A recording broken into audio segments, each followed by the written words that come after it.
So, what inspired you to get onto this path? Like, what were you doing before? Say, um, a lot of people jumped on this journey, say, 2 or 3 years ago after they watched, say, The Greatest Story Never Told or something. Did you have an awakening period that got you to go onto this path? You know, no matter how many times I tell the story, it still comes out strange anytime I say it. So I've been aware to racial differences and the fact that racial differences were being suppressed and that there was some sort of active plot to displace ethnic Europeans from our homelands and the former colonies.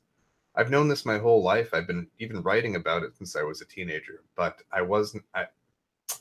There's some sort of programming, this Pavlovian conditioning that you get through being forced to watch Schindler's List in elementary school, from having to read the Diaries of Anne Frank, which is a forgery, by the way. Um, from all this indoctrination, we get that the worst event that ever happened is this mythical event called the Holocaust, which it's my whole life until this last election where Trump won. The conditioning stayed in place where I identified all of the symptoms, all the problems, but not the commonality. So I had all the puzzle pieces, and I couldn't get them to fit together without the piece in the middle. And that is the globalists. Most of them are Zionist Jews, and the rest of them are Shabbos Goyim for them. So once I discovered this missing piece, there were about 2 weeks where I couldn't do anything other than just research the subject. I called my job and I said, I'm going to need about 2 weeks off. Otherwise, I quit. And they said, you can't have 2 weeks off. I said, I quit.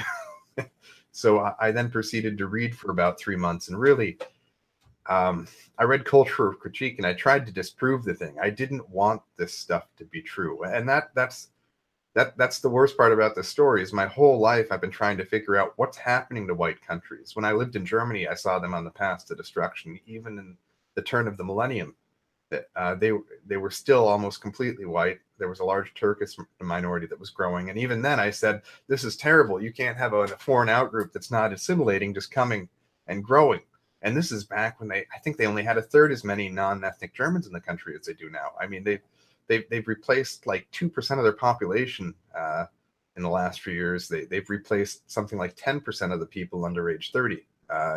So they're waking up to what was causing all this, why there was no such thing as a white country that was allowed to remain white, why Central Command generals for the U.S. military were saying that there's no room in the world for white countries. I said, okay, these are the people that run the bases we have in Europe, and they're saying that we're not allowed to have all white countries anywhere. And I said, why are U.S. military officials saying this, and why do we have bases in all of these white countries?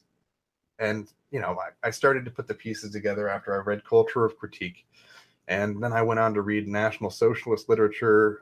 I looked at every attempt that there had been. I read about Tsar Nicholas 1, 2, and 3. Every attempt there had been for whites or non-whites even to liberate their countries from these tyrannical globalist Jews.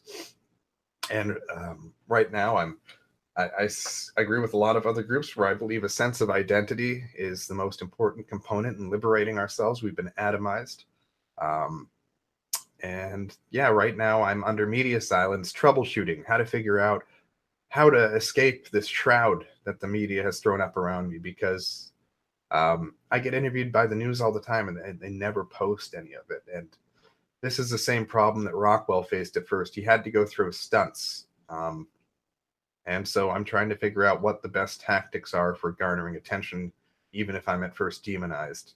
First, Trump got awareness, he was demonized, and then he got his message out. I'm not a pre-existing public figure, so I'm kind of just troubleshooting as I go. And hoping to figure it out. I've gotten a lot of good feedback from whites that are aware of the problems we're facing and awoken to the Jewish question. But in terms of public outreach to people that are still conditioned not to look behind the one door that has the answer to the degeneracy and different problems white populations are facing, I'm still having trouble reaching out to them. Even family members, I reach out to them, and you mention any of the stuff, and just the programming kicks in, and they kind of recoil, and they just instinctively fear talking about it. And, either I figure out how to get the message out how to help deprogram these people from this Hollywood news media complex we've got that's keeping them asleep, or I'll have to figure out another way to try and contribute.